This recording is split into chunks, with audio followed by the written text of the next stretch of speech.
मंगलमय मंगल करण वीतराग विज्ञान। नमो ताहि जात भय अरहंतादि महान। करि मंगल करि हो महा ग्रंथ करन को काज। जात मिल समाज सब पावे निज पद राज। सो निज भाव सदा सुखद अपनो करो प्रकाश। जो बहुविधि भव दुख निको करी है सत्यानाश। लगभग तीसरे अधिकार में 15-16 पृष्ठों का फासला तय करते हुए हम अंतिम 2 कर्मों से होने वाला दुख और उनसे निवृत्ति इस प्रकरण पर आप पहुँचे हैं। ज्ञानावरण, दर्शनावरण, दर्शन मोहनीय में भी दर्शन मोह, चारित्र मोह, फिर अंतराय, वेदनीय, आयु, इन 6 कर्मों की चर्चा करने के पश्चात आज हम 2 कर्मों की चर्चा पूरी करने वाले हैं। नाम कर्म के उदय से होने वाला दुख और गोत्र कर्म के उदय से होने वाला दुख और इनसे किस प्रकार निवृत्ति पाई जाएगी इसके बारे में बात करेंगे। देखिए, नाम कर्म के बारे में बात करें, इन्होंने बहुत शॉर्ट में निपटा दिया है। इन्होंने सिर्फ नाम कर्म के भेद प्रभेद गिनाना चालू किए, इत्यादि लगा करके छोड़ दिया और कहा कि बाकी का जितना भी विश्लेषण है इस बारे में पूरा वेदनीय कर्म के समान ही जान लेना। क्योंकि अब बात बिल्कुल लॉजिकल है, इसमें रिपीटिशन करना उन्होंने उचित नहीं समझा। उन्होंने कहा कि देखो, जीव विपाकी प्रकृतियां सर्वाधिक नाम कर्म में पाई जाती हैं, बराबर। अब नाम कर्म में जीव विपाकी प्रकृतियां पाई जाती है और वेदनीय कर्म का प्रकरण भी पूरा जीव विपाकी पने से ही चला, तो हम अलग से वही प्रकरण क्यों दोहराए? शब्द वही के वही होंगे, तो उससे बेहतर रहेगा हम वही का रेफरेंस दे देते हैं और वेदनीय कर्म से ही तुम समझ लेना। पर फिर भी हम नाम कर्म के अंतर्गत कुछ एक बिंदुओं की चर्चा करेंगे। देखते हैं। पहले मैं चाहूँगा एक फटाफट एक ही पैराग्राफ है उसको पढ़ लेते हैं। पृष्ठ क्रमांक 61। तथा नाम कर्म के उदय से गति, जाति, शरीर आदि उत्पन्न होते हैं। उनमें से जो पुण्य के उदय से होते हैं वे तो सुख के कारण होते हैं, और जो पाप के उदय से होते हैं वे दुख के कारण होते हैं। क्या वास्तव में सुख दुख के कारण होते हैं? नहीं। सो ऐसा मानना भ्रम है, उनको सुख मानना भ्रम है।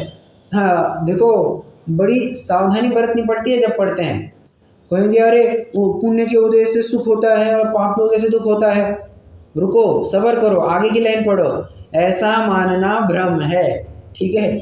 देखना, ग्रंथों में, कई सारे ग्रंथों में आपको ऐसे ऐसे मिलेंगे, एक पंक्ति लगभग 6-6, 7-7, 10-10 लाइनों तक चलती है। एक पंक्ति, ना फुल स्टॉप है ना कुछ है, कुछ नहीं, बस चलते जा रही है।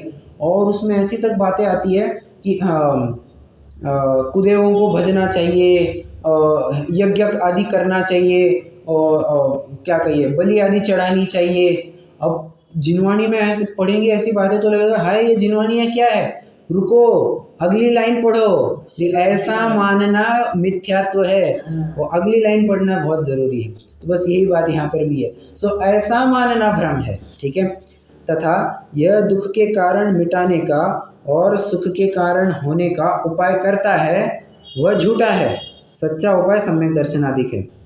अब मुद्दे की बात, जैसा निरूपण वेदनीय का कथन करते हुए किया वैसा यहाँ भी जानना। वेदनीय और नाम में सुख दुख के कारण पने की समानता से निरूपण की समानता जानना। अब देखो, वेदनीय कर्म में तो हमने संयोग आश्रित बात की थी। बताना मुझे किन 3 फैक्टर्स की चर्चा की थी, किन 3 बिंदुओं की चर्चा की थी हमने जिसको लेकर के ये जीव सुख दुख मानता है वेदनीय कर्म में?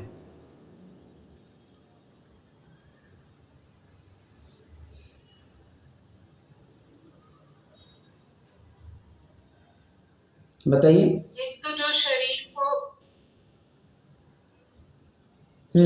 को डायरेक्ट इफेक्ट करते हैं, बराबर। एक दूसरा दूसरा जो डायरेक्ट इफेक्ट नहीं करते, बराबर, जैसे मौसम वगैरह आदि, बराबर, और तीसरा संयोग आदि, जो मतलब डायरेक्ट इनडायरेक्ट दोनों तरह से ही इफेक्ट नहीं करते। Perfect perfect. ये 3 मुद्दों की चर्चा अपन ने की थी, ठीक है।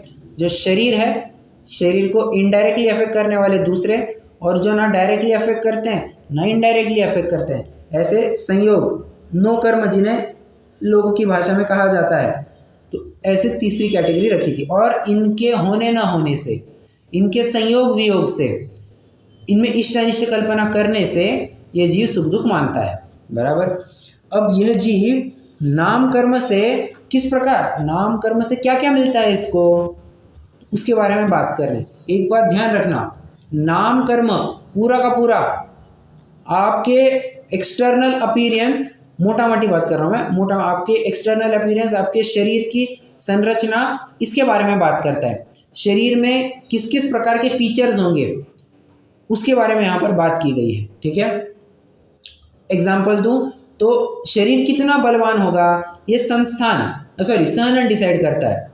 शरीर में रूपवानता अगर देखनी है तो कैसे देखने में आएगी, तो उसका संस्थान देखो, उसके अंगोपांग देखो, या और क्या है, उसके निर्माण है, बंधन है, संघात है, इससे उसकी सुंदरता ख्याल में आती है। वही शरीर वास्तव में सुंदर है, सिमेट्रिकल है नहीं है, इन सब बातों का ज्ञान इनसे होता है।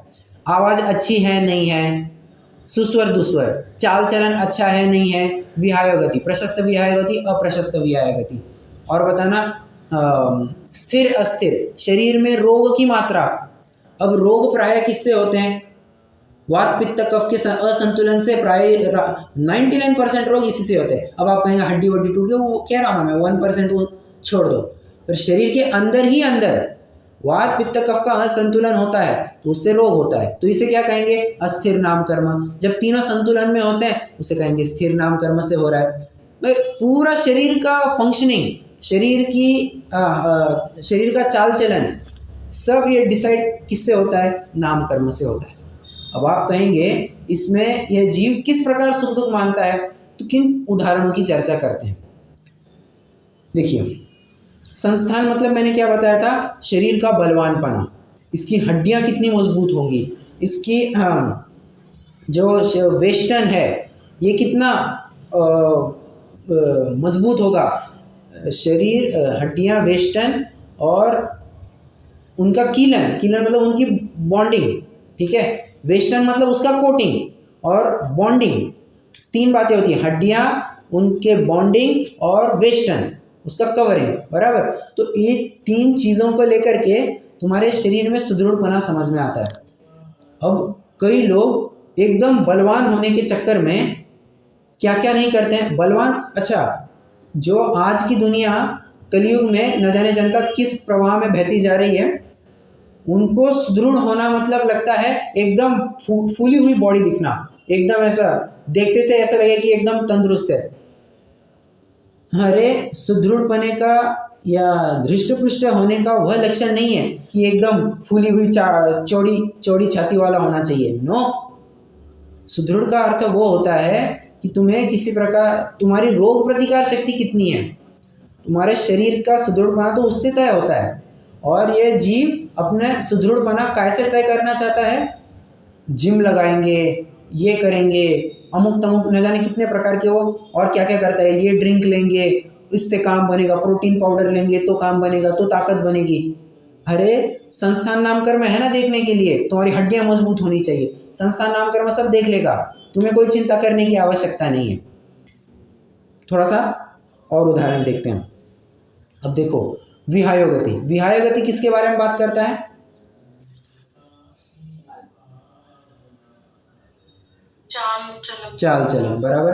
अब हाँ, चाल चलन किसी किसी का बड़ा विकृत होता है, मतलब देख करके लगता है कि यार कैसे चल रहा है ये, और किसी का चाल चलन देख करके लगता है मतलब कॉन्फिडेंस नज़र में आता है उसमें से। तो लोग इस चक्कर में, अब जानते हैं इसके लिए आपका चाल चलन कैसा होना चाहिए, आप कॉन्फिडेंटली कैसे चलने चाहिए, लोग इसके लिए सेमिनार ऑर्गेनाइज करते हैं।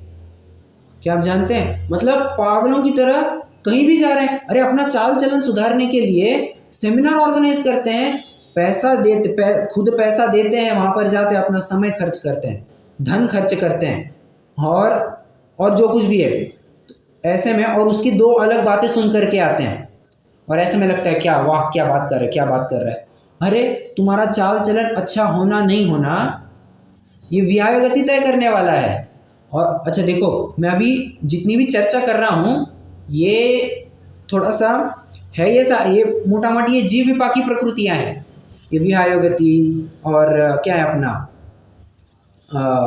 शुभ शुभ नाम कर्म, अशुभ नाम कर्म, फिर सुस्वर दुस्वर, ये सब जीव विपाकी प्रकृति है। पर मैं थोड़ा सा उसको बाहरी अपीयरेंस या शारीरिक स्थितियों को जोड़ करके बात कर रहा हूँ ताकि थोड़ा समझने में आसानी बनी रहे।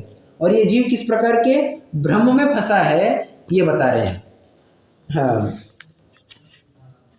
और वास्तव में देखिए ना, विहाय गति मैंने जैसे कहा ये जीव विपाकी प्रकृति है, मतलब ये तुम्हारे ऊपर निर्भर करता है कि तुम्हें कैसा लगता है। जब तुम चलते हो कितना भी टेढ़ा क्यों ना चलो, तुम्हें लगता है ना कि मेरी चाल चलन एकदम अच्छी है, तो बस तुम्हारे प्रशस्त विहाय गति नाम कर्म का उदय कहेंगे। और तुम्हें खुद को लगता है कि तुम्हारी चाल चलन बड़ी बेकार है, मुझे कभी कभी ऐसा बहुत लगता है, क्योंकि क्या है मेरा थोड़ा सा जो शोल्डर की अलाइनमेंट है वो लेफ्ट शोल्डर मेरा थोड़ा ऊपर चला जाता है और चलते हुए थोड़ा सा ऐसा टेढ़ा चलता हूँ मैं।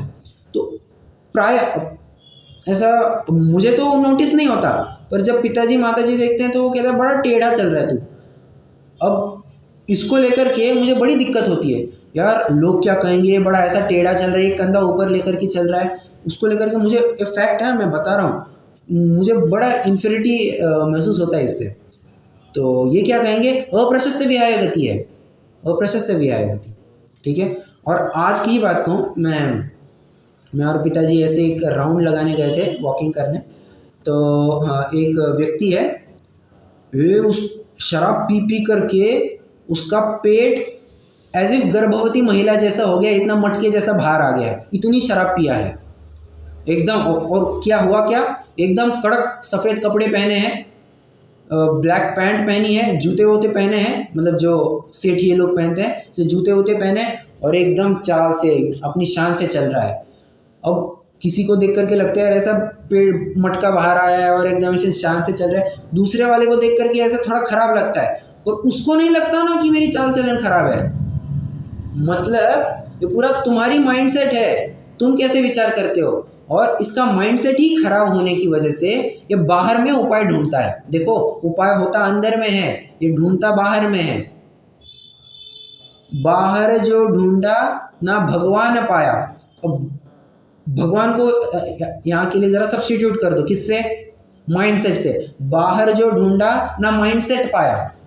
हाँ, तुम उस प्रकार से विचार ही नहीं कर सकते हो, तो अपना चाल चलन सुधार। और ये जितने भी फिल्म स्टार्स वगैरह होते हैं, स्पेशली मैं कहूँ जो एक्ट्रेस होती हैं, उनको रैंप वॉक कैसे करना, उनको कैसे चलना चाहिए ठुमक ठुमक करके, ये ट्रेनिंग दी नहीं, फैक्ट है ये ट्रेनिंग दी जाती है कैसे चलना चाहिए, इसके ऊपर स्पेशल फोकस कराया जाता है।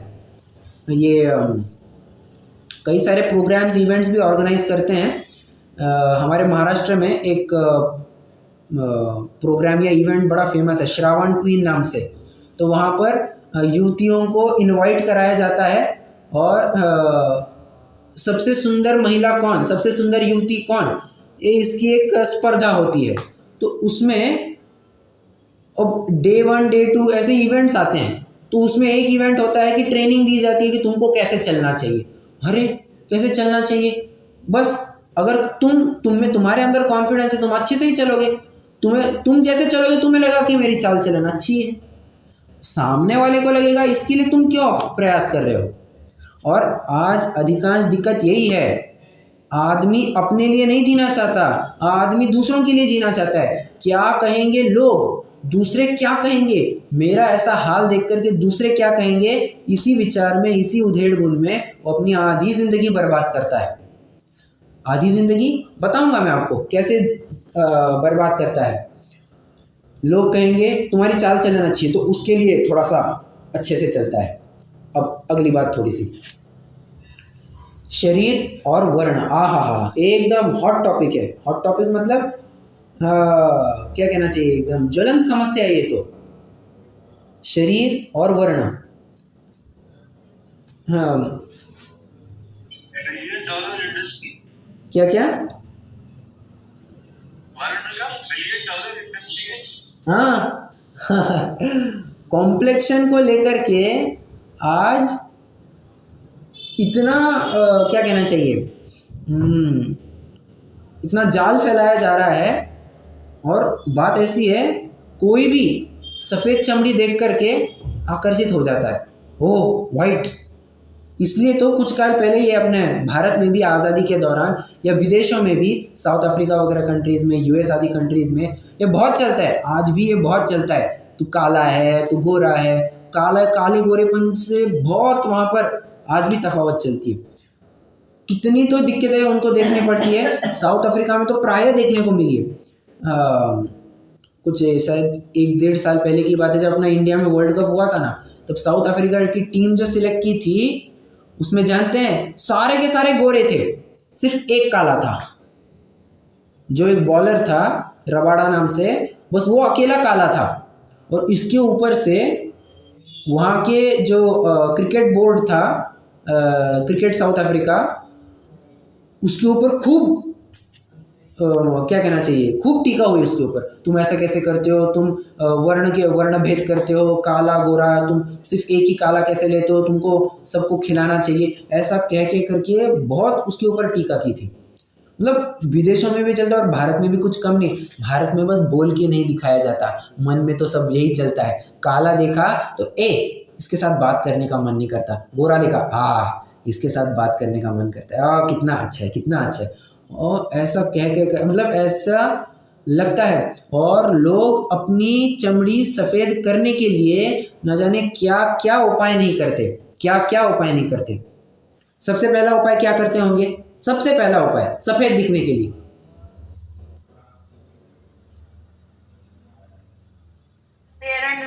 परफेक्ट, फेयर एंड लवली लगा लेते हैं। फेयर एंड लवली और न जाने कितने कुछ प्रकार अपनाते हैं, क्रीम लगाते हैं।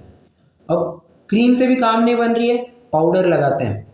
और मुझे हंसी तो सबसे ज़्यादा तब आती है जब कोई महिला, उसका कॉम्प्लेक्शन थोड़ा डार्क है, ठीक है, मतलब उसका वर्ण थोड़ा सा ब्लैक कलर का है, और वो एकदम ऐसे वाइट पाउडर अपने मुंह पे लगाती है, ऐसा लगता है यार भूत लग रहा है। मतलब सच में। अब आप कहेंगे, कोई कहेगा कि ये आप कैसे थोड़े से विरोधी बात कर रहे हो, दूसरों के ऊपर वर्णभेदी बात कर रहे हो। वर्णभेदी बात नहीं कर रही है, कॉमन सेंस की बात है। अरे ब्यूटी इज स्किन डीप, सुंदरता कोई चमड़ी से नहीं है, सुंदरता चमड़ी के अंदर होती है। चमड़ी के अंदर मतलब चमड़ी के अंदर तुम्हारी आत्मा है, सुंदरता उससे होती है, तुम्हारे गुणों से सुंदरता होती है। कोई सुंदरता बाहरी अपीयरेंस से नहीं हुआ करती। और अक्सर आप देखेंगे जो भी जाएं, सिर्फ बाहरी अपीयरेंस को देख करके लुभा जाते हैं। 100% उनकी चांसेस है कि वे फेल होते हैं।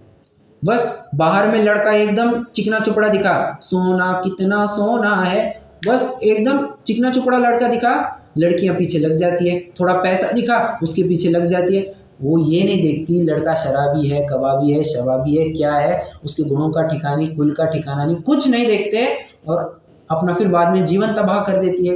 एक उल्टा ऐसे भी लगा लेना, एकदम सुंदर लड़की दिखी, एकदम सुंदर लड़की, मतलब देखते से ही अब क्या कहे, उसको अपना बनाने की कोशिश कर रहे, हर कोई उसके पीछे पीछे लगा है। और ऐसा पता चला, मतलब जब उसको अपना बना लिया तो ऐसा पता चला कि ओहो, इसका तो शील का ठिकाना नहीं है, इसका तो कुल का ठिकाना नहीं है, ना इसके भोजन पान आदि का ठिकाना है, ना कुछ ठिकाना है। अब ये पता चलता है ये भी शराबी है, स्मोक करती है, सब। अब ऐसे मतलब देखने के ऊपर सिर्फ अगर बाहरी अपीयरेंस से इतनी दिक्कत होती है तो अवश्य ये विचारणीय बिंदु है। परंतु जीव मान्य तो करता है नहीं। एडवर्टाइजमेंट का ये इतना तगड़ा ज़माना है, जो दिखता है वही बिकता है। फेयर एंड लवली की इतनी ऐड चलती है, बस चलाते जाओ चलाते जाओ चलाते जाओ। हाँ, और सिर्फ महिलाओं तक सीमित नहीं रखा, अब कोई डार्क कॉम्प्लेक्शन वाला लड़का है, पुरुष है, उसके लिए भी क्रीम लाई, गार्नियर मेंस फेस वॉश और न जाने की। अरे क्या ज़रूरत है वैसे रहो ना, मतलब नेचुरली रहने की कोई पद्धति ही नहीं रही। और ज़बरदस्ती आर्टिफिशियली कुछ लेप लगा लगा करके, पुताई कर करा के सुंदर दिखने की कोशिश करते हैं। समझ लेना, एक बात समझ लेना, बाहर में पुताई वही करता है जिसको अपने अंदर में कमी नज़र आती है, जिसे लगता है कि मैं अंदर से स्वयं पूर्ण हूँ, मेरे गुण ही मेरा परिचय है, उसको बाहर में कभी भी कोई शान शौकत के कोई ऐसे साधनों का प्रयोग नहीं करता। ना परफ्यूम, डियो, सेंट इत्तर आदि का प्रयोग करता है, ना ही जेल वगैरह लगाता है, ना ही कुछ क्रीम पाउडर लगाता है, ना ही किसी विशिष्ट ऐसे साबुन का प्रयोग करता। आजकल तो ऐसे भी चलता है, एक क्रीम वगैरह क्या लगाने की ज़रूरत है, ऐड चलती है ना, ये तूने कौन सी क्रीम लगाई, तू इतनी सुंदर दिखती है। मतलब यूट्यूब पर ऐसे लेक्चर चलाया नहीं, लेक्चर चलाने के पहले ऐड आ जाती है, तुम ऐसे सुंदर कैसे दिखती हो। अरे उसमें फिर ऐड दिखाती है, पेयर्स, मेरा सुंदरता का राज पेयर्स। अरे बाप रे, मतलब क्या कहे अभी। डव पेयर जो कहना है कह लो, रिन साबुन कहना है रिन साबुन कह दो, पर मतलब इस तरह से चलता है और हर एक जन अपनी ऐड करता है। अब क्रीम पाउडर लगाने की ज़रूरत नहीं, अब साबुन पर उतर आते हैं। और अगर इससे भी काम ना बने तो और क्या करते हैं, प्लास्टिक सर्जरी तक करवा लेते हैं। प्लास्टिक सर्जरी के लिए कौन सा देश सबसे प्रसिद्ध है जानते हैं? जस्ट पूछ रहा हूँ, नहीं पता है तो कोई बात नहीं। नहीं, इंडिया नहीं है।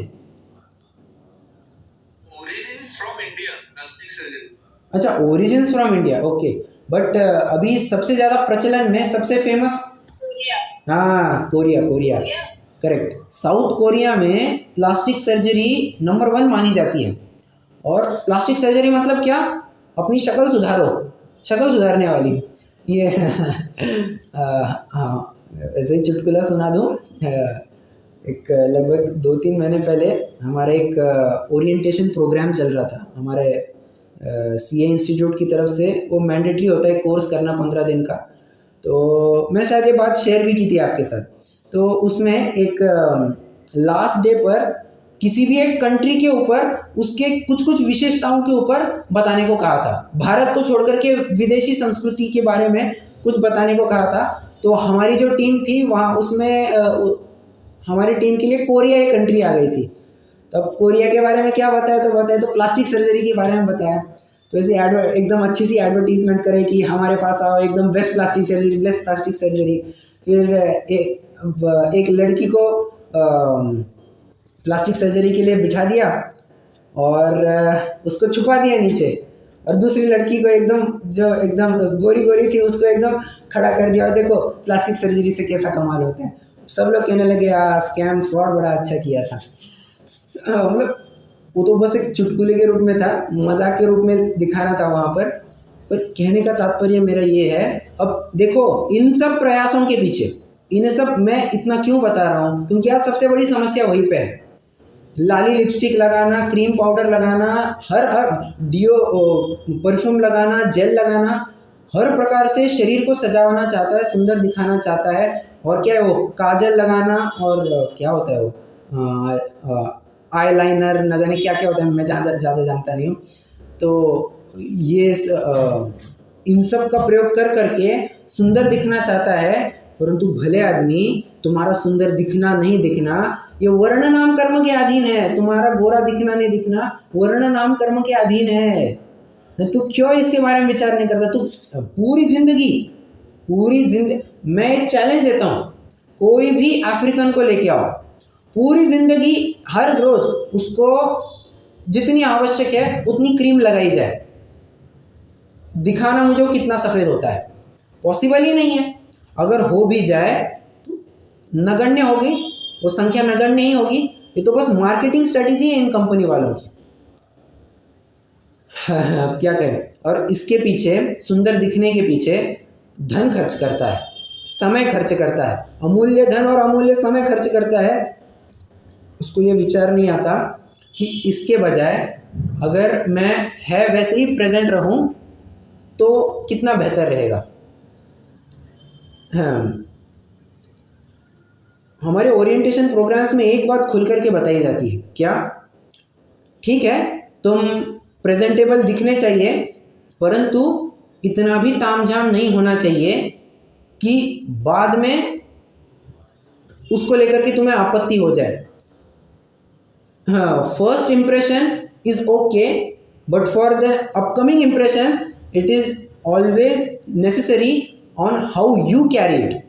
तुम्हारी पर्सनैलिटी पहली बार देखने में ठीक है, वो एक अच्छा सा दिखना चाहिए, प्रेजेंटेबल। मैं ये नहीं कह रहा हूँ सुंदर दिखना चाहिए, मैं कह रहा हूँ प्रेजेंटेबल रहना चाहिए।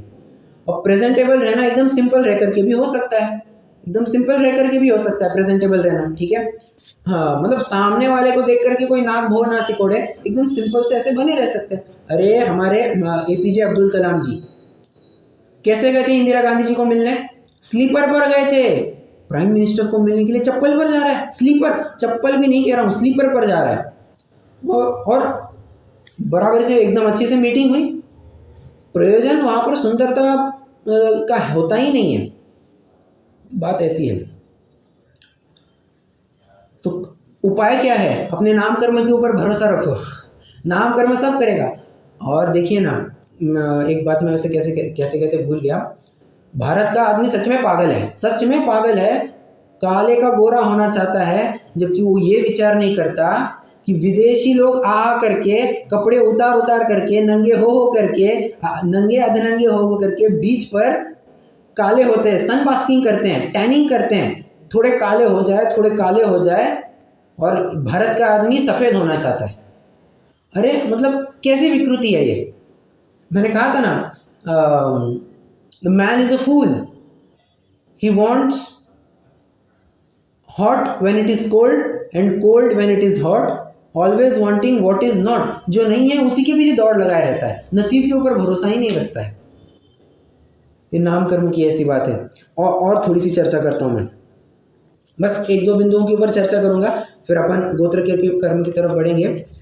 पर ये सच में इन बातों के ऊपर विचार करना, बहुत विचार करने लायक बात है। दूसरा क्या कहेगा, इसको लेकर के हमारा जीवन नहीं तय होना चाहिए। देखो, आज भले ही लोग कहते होंगे कि हम स्वाधीन हैं, हम स्वतंत्र हैं, हम स्वाधीन हैं, हम स्वतंत्र हैं। कहाँ स्वाधीन और स्वतंत्र है? तुम्हारी स्वाधीनता दूसरे के आश्रित है, मतलब अल्टीमेटली तुम पराधीन हो ही गए। हर पल तुम्हारी हर एक्टिविटी, आप विचार करना, मैं ये काम कर रहा हूँ, क्यों कर रहा हूँ? अगर आपको नज़र आ रहा है कि मतलब क्यों कर रहा हूँ, क्यों कर रहा हूँ, क्यों कर रहा हूँ, why why why why why analysis करते जाइए। कहीं ना कहीं 99% केसेस में आपको ये मिलेगा, हम जो काम कर रहे हैं ना, वो हम अपने लिए नहीं कर रहे हैं, वो किसी और के लिए कर रहे हैं। भले आदमी, जब तुम कोई काम कर रहे हो अपने लिए, किसी और के लिए कर रहे हो, मतलब पराधीनता तो वही आ गई ना। तुम कहाँ स्वाधीन रहे? कहने के लिए तुम बड़े कहोगे कि हम स्वाधीन हैं, हम अपने मर्जी के मालिक हैं। कोई अपने मर्जी का मालिक नहीं है। सामने वाला कैसे विचार करेगा, इस विचार से ये दुखी होता रहा है। क्या कहा मैंने? सामने वाला क्या विचार करेगा, इस विचार से अधिक दुखी होता है। दिक्कत वाली बातें हैं।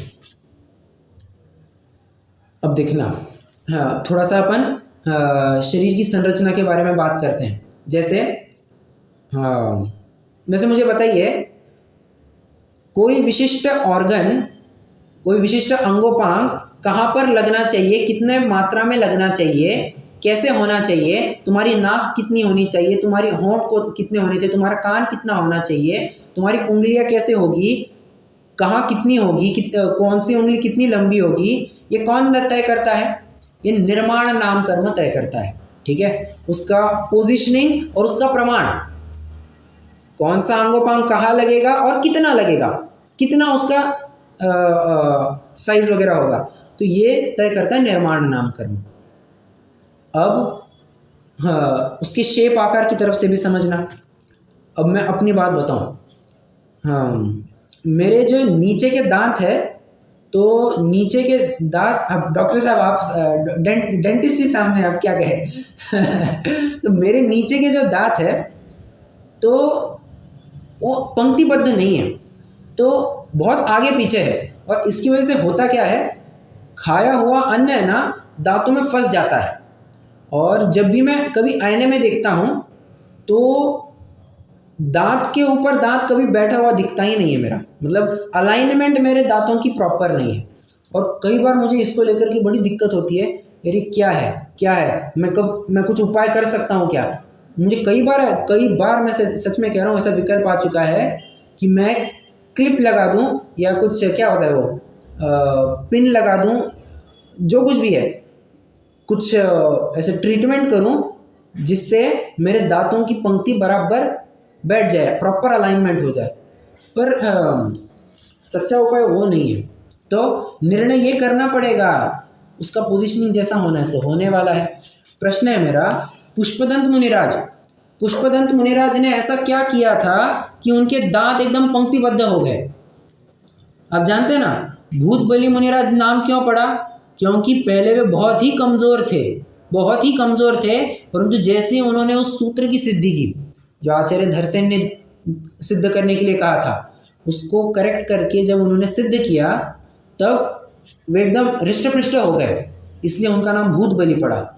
और पुष्पदंत नाम ऐसा क्यों पड़ा दूसरे आचार्य का नाम ऐसे पड़ा, उनके दांत एकदम आगे पीछे थे, तो क्रूकेड शेप में थे, और जैसे उन्होंने उस सूत्र को सिद्ध करना था कर दिया, उनके दांत एकदम पंक्तिबद्ध हो गए, पुष्प की भांति उनके दांत हो गए, इसलिए पुष्पदंत ऐसा नाम पड़ता है। ठीक है, अब मुझे बताइए उन्होंने क्या किया था, ऐसा कुछ भी तो नहीं किया था। कुछ डेंचर वगैरह लगाया था क्या, कुछ क्लिप वगैरह लगाई थी क्या, कुछ भी नहीं किया था। नसीब, और उन्होंने कुछ विचार भी किया था कि ऐसा कुछ होगा, कुछ भी नहीं। कर्म होता है, कर्म का उदय आता है तो वैसे कर जाता है। व्यर्थ में समय विकल्प वहाँ पर खर्च करने की आवश्यकता ही नहीं है। और देखिए ना, जीव इसी उधेड़-बुन में लगा रहता है, अच्छा दिखूं। पर एक प्रश्न है मेरा, कितना अच्छा दिखना। गोबर के ऊपर चांदी का वर्क चढ़ाने से कोई वो मिठाई तो नहीं हो जाती। आप उसको कितना भी साफ, गोबर को कितना भी साफ करो, वो क्या निकाले, गंदगी बाहर देगा, कोई सुगंध थोड़ी ना देगा, दुर्गंधी देगा। बस ये शरीर भी वही तो है। नव द्वार बहे घिनकारी, अस देह करे किम यारी। 9 द्वारों से गंदगी बहने वाली है, सिंपल सी बात है।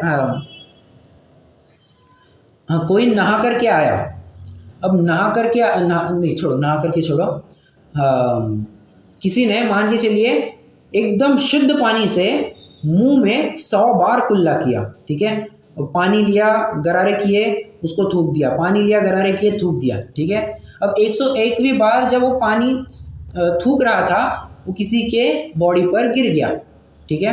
प्रश्न है मेरा, क्या उसको अच्छा लगेगा? 100 बार कुल्ला किया है ना, 100 बार साफ किया है, तो 101वीं बार तो अच्छा होना चाहिए ना। तो किसी के ऊपर लग गिरा तो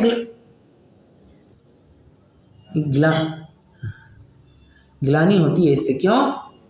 हाँ, भले ही सामने वाला जिसको पता है कि ये 100 बार गरारे कर चुका है, अगर उसके शरीर पर गिर जाए तो भी वो, हम भले ही ये शब्दों के द्वारा ना कहे, परंतु मन में तो ये स्वीकार करते ही करते हैं कि शरीर बहुत गंदा है।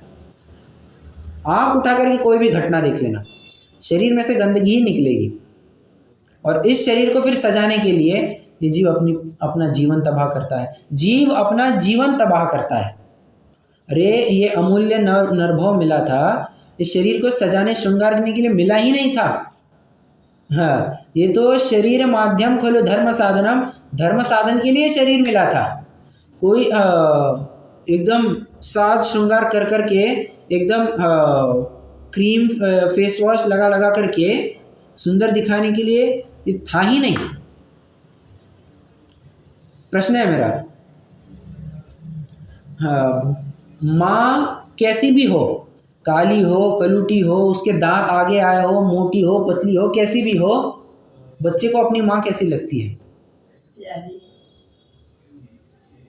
सुंदर, सबसे सुंदर लगती है या नहीं लगती है? जी। क्यों? उसमें उसमें ऐसा क्या है? एकदम काली कलूटी है, महाकाली है, काली नहीं महाकाली है, फिर भी अपने बच्चे को माँ, अपनी माँ सबसे सुंदर महिला लगती है। क्यों? वहां पर शारीरिक अपीयरेंस से प्रयोजन ही नहीं है। बराबर। मतलब अगर किसी व्यक्ति को, हाँ, ऐसे रूप रंग वाला व्यक्ति भी अच्छा लगे, मतलब अवश्य ही वो रूप रंग सुंदरता का कोई क्राइटेरिया नहीं है। सुंदरता का क्राइटेरिया कुछ और है। हाँ, श्रुतेन शीलेन गुणेन कर्मणा। क्या कहा मैंने? यथा चतुर्भिः कनकं परीक्षते निघर्षण छेद तापताड़नै तथा चतुर्भिः पुरुष परीक्षते श्रुतेन शीलेन गुणेन कर्मणा। जिस प्रकार सोने की परीक्षा किससे होती है? निघर्षण, छेद, ताप, ताड़। निघर्षण मतलब उसको घिस करके, छेद उसको छेद करके, ताप तपा करके, ताड़ने उसको पीट करके, इन सब के होने के बाद वो सोना आपको प्योर फॉर्म में मिलता है। वैसे ही किसी पुरुष की परीक्षा कैसे करनी? कोई सोना खरा है या खोटा है, इसकी 4 परीक्षा के लक्षण तो बता दिए। उसको पीट करके देखो, उसको घिस करके देखो, पता चलेगा वो सोना सही है या नहीं है। वैसे ही कोई व्यक्ति, अब पुरुष का मतलब सिर्फ पुरुष नहीं, स्त्री भी लगा लेना, तो कोई स्त्री और पुरुष का निर्णय कैसे करना, उसकी सुंदरता का निर्णय कैसे करना? श्रुतेन शीलेन गुणेन कर्मणा। श्रुतेन मतलब उसके लिसनिंग कैपेबिलिटीज, श्रुतेन शीलेन उसके कैरेक्टर से, गुणेन उसके गुणों से, और कर्मणा उसके कर्मों से। ठीक है। अब कर्मों से ये जो बात है इसकी चर्चा अपन गोत्र कर्म में करेंगे। ठीक है। बट मुझे ये जो कुछ भी कहना था, मैंने ये पूरा जो प्रकरण चलाया, इसके पीछे कहने का औचित्य इतना ही है कि ये शरीर का जितना भी फंक्शनिंग है, सुंदर दिखना नहीं दिखना, अच्छा लगना नहीं लगना, ये नाम कर्म के अधीन है। और उसमें भी ऑन टॉप ऑफ दैट बात यह है कि तुम कैसे अनुभव करते हो। अगर तुम्हें लगता है कि मैं जैसे हूँ वैसा हूँ, परिपूर्ण हूँ, तो फिर बाहर में तुम्हें किसी की आवश्यकता लगेगी नहीं। जब स्वयं लगता है कि नहीं मैं अपूर्ण हूँ, मुझ में कुछ कमी है, तब फिर बाहर से साधनों को ओढ़ने की कोशिश करता है। ऐसी बात है। नाम कर्म की चर्चा अपनी पूरी है। अब गोत्र कर्म की चर्चा अपन प्रारंभ करते हैं। देखिए, गोत्र मतलब यहाँ पर दोनों भी लगा लेना, कुल और जाति। गोत्र में यहाँ पर दोनों भी लेना, ठीक है। कुल और जाति। कुल मतलब क्या और जाति मतलब क्या? कुल मतलब क्या और जाति मतलब क्या? कुल पिता की तरफ से और जाति माता की तरफ से। बराबर। हाँ, कुल पिता की परंपरा को कुल कहते हैं, वंश परंपरा को, और माता की वंश परंपरा को, मतलब माता के साइड वालों को जाति का, मतलब वहाँ जो चलता है उसे जाति कहते हैं। ठीक है। उनकी वंश परंपरा को जाति कहते हैं। ठीक है। अब कहते हैं कोई गोत्र कर्म में क्या बात कर रहे थे? हाँ, गोत्र कर्म 2 प्रकार का, एक उच्च गोत्र, एक नीच गोत्र। बराबर। अब उच्च गोत्र से उच्च कुल की प्राप्ति होती है, उच्च गोत्र कर्म के उदय से, और नीच गोत्र से नीच गोत्र की खराब गोत्र की प्राप्ति होती है। ठीक है। खराब गोत्र, वैसे गिनाना मुझे इतना ठीक नहीं लगेगा, परंतु जो शूद्र की कैटेगरी कहलाई जाती है, मोटा माटी वो नीच गोत्र में चले जाते हैं, और जितने ब्राह्मण वैश्य क्षत्रिय है ये उच्च गोत्र की कैटेगरी में आ जाते हैं। ठीक है। पर एक बात ध्यान रखना, गोमट सार में परिभाषा ऐसी आई है, संतान क्रम से चले आए जीव के आचरण विशेष को गोत्र कहते हैं। क्या परिभाषा है गोमट सार में गोत्र की? संतान क्रम से, एक संतान क्रम से चले आ रहे जीव के आचरण विशेष को गोत्र कर्म कहते हैं। मतलब यहाँ पर ना सिर्फ आचरण को मुख्य किया, ना ही सिर्फ कुल परंपरा को मुख्य किया, दोनों को मुख्य किया है। मतलब तुम्हारा कुल परंपरा भी मैटर करता है और तुम्हारा आचरण भी मैटर करता है। कोई उच्च गोत्र में रहे परंतु परंतु क्या मांस मदिरा का सेवन करे। जैनी होकर के मांस मदिरा का सेवन करता है, सप्त व्यसनों में लगा है। पराय स्त्री पुरुष का सेवन करता है, बाजारू वस्तु का सेवन करता है। अब ये क्या है? अभक्ष भक्षण करता है। ये क्या है? ये गोत्र उच्च है, काम नीचा कर रहा है। रात्रि में भोजन कर रहा है, गोत्र उच्च है, काम हल्का कर रहा है। बराबर। कोई नीच गोत्री है, जैसे शूद्र है, एग्जाम्पल अपने प्रथमानियों का देखेंगे तो चांडाल है। अब चांडाल ये नीच गोत्र में ही आते हैं, ठीक है। हाँ, कहाँ पर गया? अरे आचार्य समंतभद्र ने याद किया है चांडाल को। हाँ, चांडाल, और एक नहीं, दो दो जगह पर चांडाल को याद किया है। आचार्य समंतभद्र ने, इतने बड़े आचार्य ने चांडाल को 2 बार याद किया। कहाँ कहाँ पर याद किया, जरा बताना।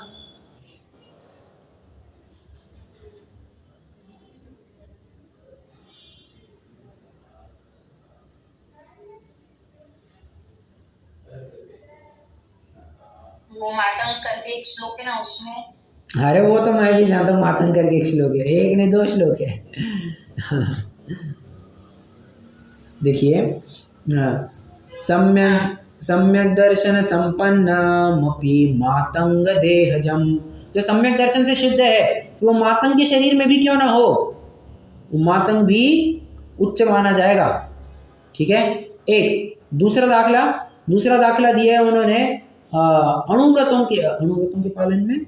हाँ बराबर, अणुव्रतों में कौन प्रसिद्ध हुआ, तो उसमें मातंग को याद किया है। मातंगो धन देवश्च वारिशेणस्ततः पर नीलीजयश्च संप्राप्ता पूजातिशयमुत्तमम्। अहिंसाणुव्रत में किसको प्रसिद्ध बताया? मातंग को, चांडाल को याद किया है। क्यों? आचरण मैटर्स। आचरण, और हीन कुल का रह करके इतना बड़ा काम कर रहा है, क्यों ना उसकी पीठ थपथपाई जाए, अवश्य पीठ थपाई जानी चाहिए। बराबर। अब हाँ, गोत्र कर्मों को लेकर के इस जीव में किस प्रकार की विकृति पाई जाती है, इसको थोड़ा समझते हैं। कहाँ कैसे इंस्टेंसेस पाए जाते हैं कि ये अपना गोत्र को लेकर के थोड़ा बढ़ावा करता है। The first and foremost instance, शादी के टाइम पर हम इस कुल से हैं, हम उस कुल से हैं। अन्य मतियों में तो इस बात को बड़ा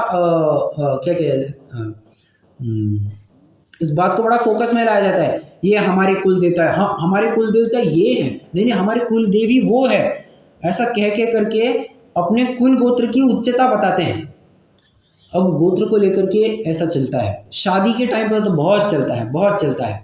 और शादी ना भी हो तो इन जनरल चर्चा करते वक्त तो कोई नया व्यक्ति मिले तो उसके साथ तो ऐसी चर्चा होती ही होती है गोत्र के बारे में। हम इस गोत्र के हैं, आप कौन से गोत्र के? हाँ, वैसे शहर में इतनी इस बात की चर्चा नहीं होती कि तुम कौन से कुल से हो, कौन से गोत्र से हो। गांव साइड में आज भी ये बड़ा प्रचलित मामला है, बहुत प्रचलन में है ये बातें। और देखिए ना, देश की कितनी सारी जनता तो आज गाँव में ही रहती है, कितनी सारी जनता आज गाँव में ही रहती है, तो ये प्रचलन में है ये बातें। तुम इस गोत्र से हो, तुम उस गोत्र से हो, अपनी लड़की इसी गोत्र के घर में ब्याहना, अन्य गोत्र में नहीं ब्याहना, गोत्र को लेकर के दिक्कतें। अब प्रश्न है मेरा, क्या अन्य मति में अपनी लड़की ब्याह दे तो चलेगा क्या, या अपना लड़का ब्याह दे तो चलेगा क्या? पंडित जी साहब क्लियरली एक बात कहते हैं, तुम रोटी और बेटी का संबंध जब जोड़ना चाहते हो तब तो जैन कुल का विचार करना ही करना, वहाँ पर तो चाचू बिल्कुल नहीं करना। यार ये जैनी कैसा है, इसके पास तो कुछ भी नहीं है, पैसा भी नहीं है, क्या नहीं है, बस ये अपना धर्म करता है, ऐसे को दो इसको, ऐसे लड़की को दो। ये लड़की तो क्या है, इसको कुछ आता नहीं है, ये तो बस घर ही घर बैठी रहती है, इसको बाहर के कुछ कामों का ज्ञान नहीं है, करो इसी लड़की से शादी कराओ।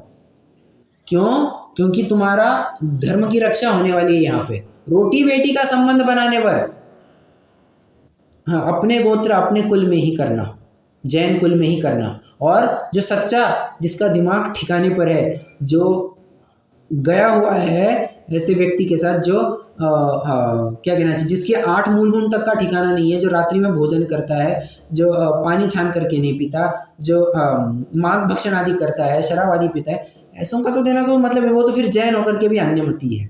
ऐसा है। तो जब रोटी बेटी का संबंध बनता है तब तो कुल गोत्र का विचार करना, परंतु इन दो परिस्थितियों के अलावा कभी भी गोत्र को आड़ में नहीं लाना। क्यों? क्योंकि इस गोत्र को आड़ में ला करके कई जनों का अहित हो सकता है। जैसे ये दस्सा और बिस्सा नाम का एक कंसेप्ट चलता है, आप जानते हैं, दस्सा और बिस्सा।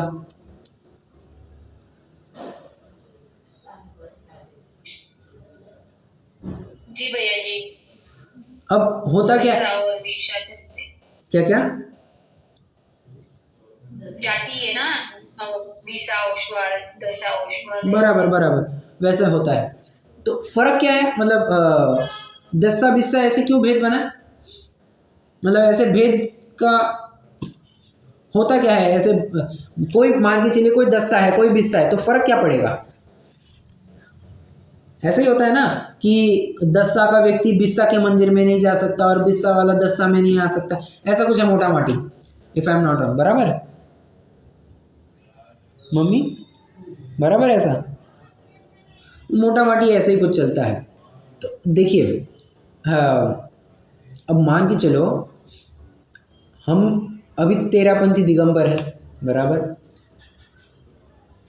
कोई हीन कुलीन व्यक्ति या अन्यमति, मान के चलिए कोई श्वेतांबर है या कोई और है, कोई दस्सा है कोई बिस्सा है, कोई अन्य कोई जैनी नहीं अजैनी है, वो हमारे मंदिर में आकर के दर्शन करना चाहता है। कोई शूद्र कैटेगरी का है, वो हमारे मंदिर में आकर के दर्शन करना चाहता है। दर्शन करने देना चाहिए या नहीं देना चाहिए, या यहाँ पर कुल गोत्र बीच में लाना चाहिए?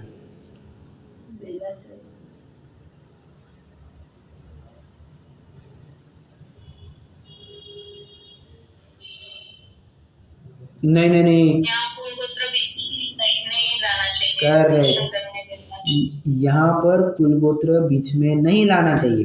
क्यों? सम्यक्तों का देखो, माना रोटी बेटी का संबंध मत रखो, तुम उनके साथ ज़्यादा उठो बैठो मत, परंतु भगवान का दर्शन लेने से क्यों रोकते हो? भगवान ने रोक लगाई है क्या कि ये व्यक्ति मेरा दर्शन कर सकता है, ये व्यक्ति दर्शन नहीं कर सकता? भगवान का दरबार हमेशा सभी के लिए खुला होता है। समूह शरण में देखिए ना, कोई भी व्यक्ति कभी जा सकता है, कभी भी जा सकता है, क्या टाइम है, और जाते ही है, हीन कुलीन तो जाते ही है, बराबर। हीन कुलीन भैया जी, लेकिन अगर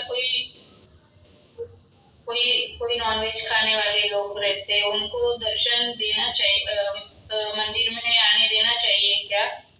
अब देखिए, बशर्ते, हाँ, कैसे कहे, देना चाहिए।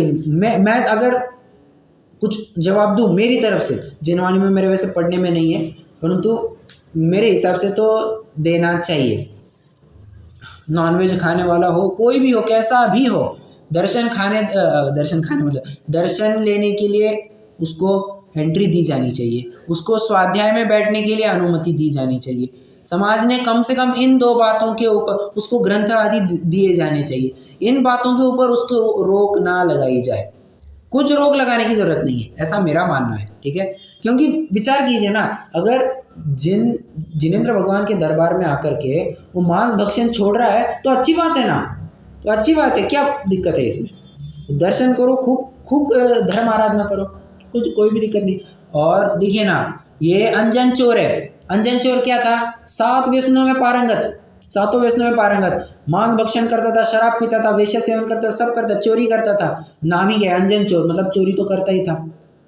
तो ऐसा व्यक्ति आणम ताणम कच्छू न जानम सेठ वचन परवणम छींका काट दिया और जाकर के अकृत्रिम जिन बिंबों में गया, तो प्रश्न है मेरा, वहाँ पर उसको रोक लगी होगी तो अब तू यहाँ पर कैसे आया? कोई रोक नहीं होती है। तो जैसे अकृत्रिम जिनालय है वैसे कृत्रिम जिनालय है। हाँ, भगवान का तो स्वरूप तो कुछ बदलने वाला है नहीं, और रुकावट तो किसी को कभी होती नहीं है, बराबर। तो यहाँ पर कुल गोत्र बीच में नहीं लाना चाहिए, ऐसा मेरा मानना है, ठीक है। हाँ, आइए अपन थोड़ा सा पढ़ते हैं, थोड़ा सा रैपिड रीडिंग ही करेंगे क्योंकि आज समय अपना वैसे हो चुका है। देखते हैं, तथा गोत्र कर्म के उदय से उच्च नीच कुल में उत्पन्न होता है। वहाँ उच्च कुल में उत्पन्न होने पर अपने को ऊंचा मानता है। मेरे पिताजी ये हैं, मेरी माँ ये है, मेरे चाचा विधायक है और मेरे मामा जी IAS ऑफिसर है, ना जाने फलाना ढिमका क्या क्या नहीं बोलता है। क्यों दिखाता है? महंतता दिखाना चाहता है कि मैं इस वंश का हूँ। अभी तो ठीक है, ये दिखाया जाता है कि मैं IAS ऑफिसर का बेटा हूँ, मैं CA का बेटा हूँ, मैं मिनिस्टर का बेटा हूँ, मैं एक नामी इंजीनियर का बेटा हूँ, मैं डॉक्टर का बेटा हूँ। ऐसा कह करके महंतता तो आती है। पहले के ज़माने में वंश को, कुल को लेकर के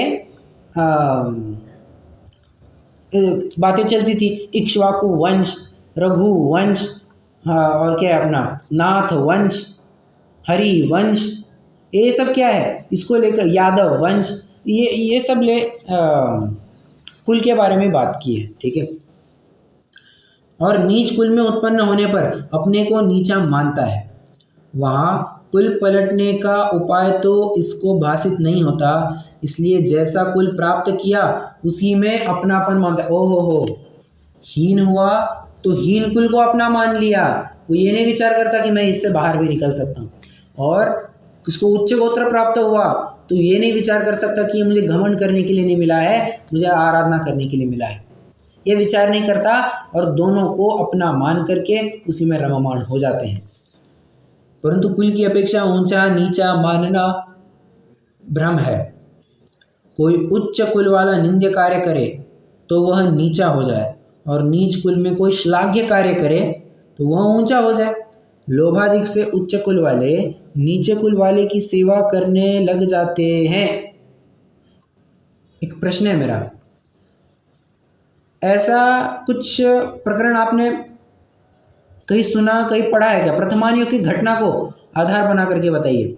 लोभाधिक से उच्च कुल वाले नीच कुल वाले की सेवा करेंगे।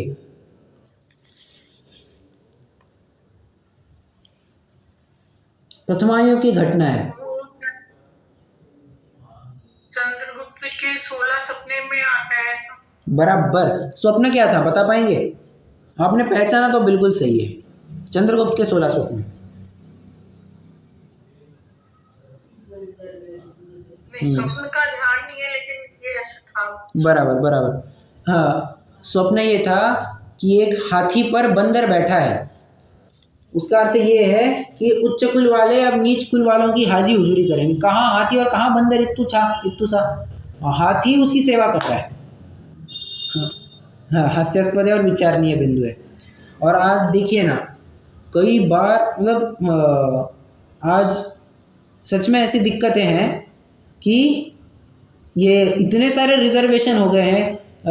नोमैडिक ट्राइब्स लोग वालों के लिए इतना रिजर्वेशन, फलाने जाति वालों के लिए इतना रिजर्वेशन, शेड्यूल कास्ट के लिए, शेड्यूल ट्राइब के लिए, अदर बैकवर्ड OBC वगैरह के लिए, जनरल के लिए रिजर्वेशन इतना कर के आज दिक्कत ऐसी हो रही है गवर्नमेंट जॉब्स वगैरह में, जिसकी कैपेबिलिटी नहीं है, ऐसे हीन कुल वाले जैनियों के बॉस बने बैठे। जैनियों का तो प्रमोशन होता नहीं और इनका फटाफट प्रमोशन होते जाता है, अपने ऊपर पहुंच जाते हैं। होना क्या चाहिए था? जैनी ऊपर होना चाहिए था, जिसके पास कैपेबिलिटीज है वो ऊपर होना चाहिए था, और ऊपर रखा है ऐसे व्यक्ति को जिसको कुछ आता जाता तो है नहीं। मतलब कहने का तात्पर्य मेरा इतना ही है कि अब कलयुग का दोष कहे या क्या कहे, पर ऐसी दिक्कत तो है। तथा कुल कितने काल रहता है? पर्याय छूटने पर कुल की बदली हो जाती है। इसलिए उच्च नीच कुल से अपने को ऊंचा नीचा मानने पर उच्च कुल वाले को नीचा होने का भय और नीच कुल वाले को प्राप्त किए हुए नीचेपन का दुख ही है।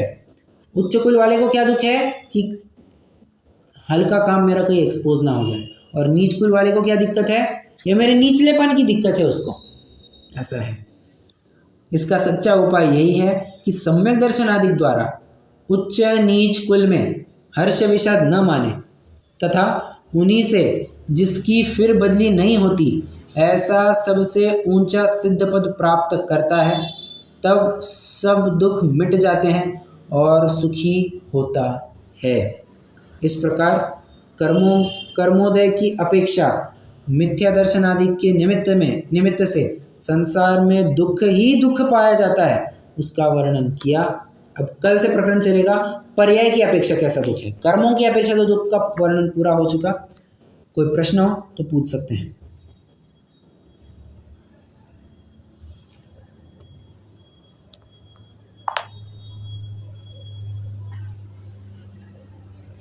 नहीं, चलिए जिनवाणी स्तुति।